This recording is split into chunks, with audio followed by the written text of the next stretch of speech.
जश्न के मायने बहुत बड़े हैं। ये सिर्फ एक चुनाव में जीत का जश्न नहीं है, बल्कि जश्न है साख की लड़ाई जीतने का। ये जश्न है विश्वासघातियों को करारा जवाब मिलने का।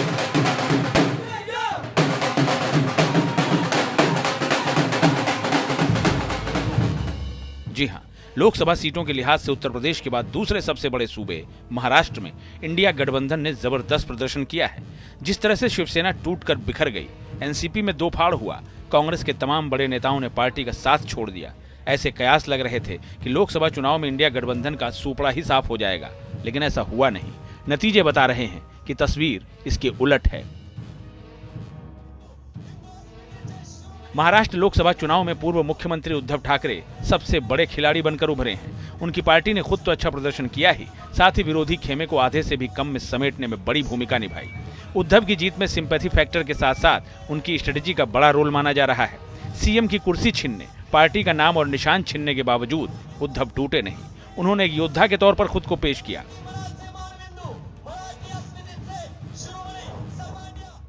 उद्धव ने शिवसैनिकों के मनोबल को कमजोर नहीं पड़ने दिया। यही वजह रही कि वो इंडिया गठबंधन में न सिर्फ अच्छी सीटें लेने में सफल रहे, बल्कि बीजेपी के बराबर सीटें भी जीत गए।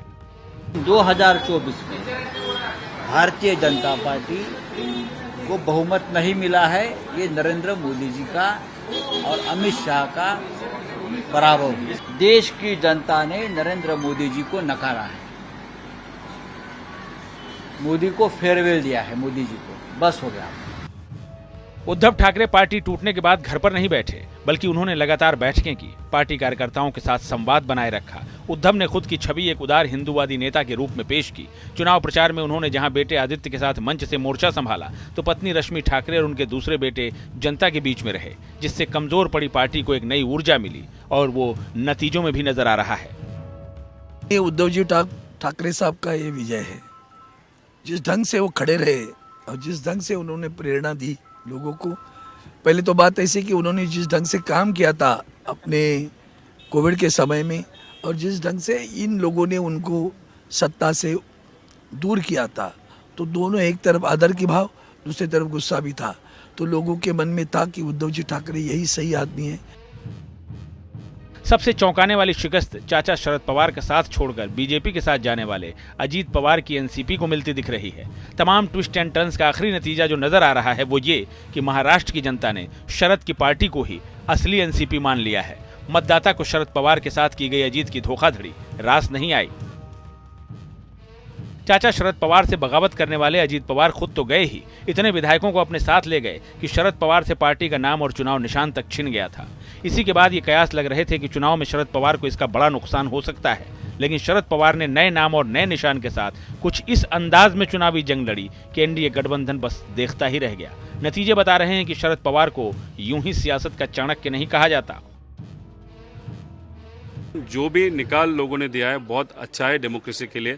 आगे जाते हुए महाविकास आघाड़ी का सत्ता इस राज्य में भी आएगी, ऐसा विश्वास हम सबको लगता है। विचार की वो लड़ाई थी, लोगों को मालूम था भाजपा के विरोध में हम लड़ रहे हैं। पवार साहब ने किया हुआ काम, सुप्रिया ताई ने किया हुआ काम, वहाँ पे जो सब महाविकास आघाड़ी से कार्यकर्ता, पदाधिकारी और नागरिक, इन सब के कारण सुप्रिया ताई का विजय हुआ है। अजीत पवार ने तो बारामती में अपनी बहन सुप्रिया सुले के खिलाफ अपनी पत्नी को ही मैदान में उतार दिया, लेकिन शरद पवार ने सियासत का ऐसा दांव खेला कि अजीत पवार इस सीट पर भी चारों खाने चित्त नजर आए। अजीत पवार पर लगे भ्रष्टाचार के आरोप भी उनके खिलाफ गए। इंडिया गठबंधन मतदाता को यह संदेश देने में कामयाब रहा कि भ्रष्ट अजीत पवार बीजेपी के साथ जाकर आखिर पाक साफ कैसे हो गए। एक्सपर्ट्स का मानना है कि एनसीपी और शिवसेना में तोड़फोड़ से जनता की नाराजगी ने बीजेपी को झटका दिया है। वोटरों के मन में शरद पवार और उद्धव के लिए सहानुभूति नजर आई। ये सहानुभूति वोट में भी तब्दील हुई। महाराष्ट्र में एनडीए के खराब प्रदर्शन की ये एक बड़ी वजह रही। कुछ लोग हमारे बहुत कम वोटों से उनकी हार हुई है, निश्चित रूप से।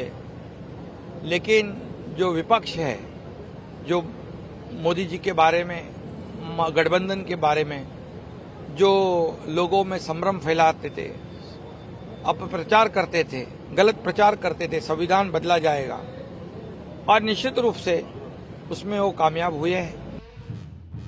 महाराष्ट्र में इंडिया गठबंधन की जीत का एक बड़ा श्रेय कांग्रेस को भी जाता है। चुनाव से कुछ महीने पहले कांग्रेस के नेतृत्व में विपक्षी दलों के गठबंधन इंडिया का गठन हुआ। समान विचारधारा वाले दलों को एक छत के नीचे लाया गया। कांग्रेस ने बड़ा दिल दिखाते हुए विपक्षी दलों को न सिर्फ एक साथ रखा, बल्कि सीटों में भी उन्हें अच्छी भागीदारी दी।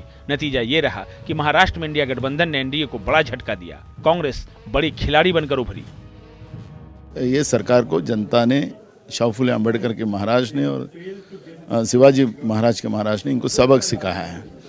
महाराष्ट्र की जनता का और महाराष्ट्र के कांग्रेस के कार्यकर्ता और महाविकास आघाड़ी के कार्यकर्ता का ये श्रेय है, ये श्रेय उनको जाता है। खेती से जुड़े कारणों से भी महाराष्ट्र में केंद्र सरकार के खिलाफ गुस्सा नजर आया। जैसे एशिया की सबसे बड़ी प्याज मंडी नासिक के व्यापारी लगातार नाराजगी जताते रहे कि केंद्र ने प्याज के निर्यात पर प्रतिबंध लगा दिया और इसकी कीमतें काफी ज्यादा गिर गईं, लेकिन केंद्र की तरफ से इसे लेकर कोई कारगर कदम नहीं उठाए गए। नतीजा आंकड़ों में नजर आ रहा है। Team news nation.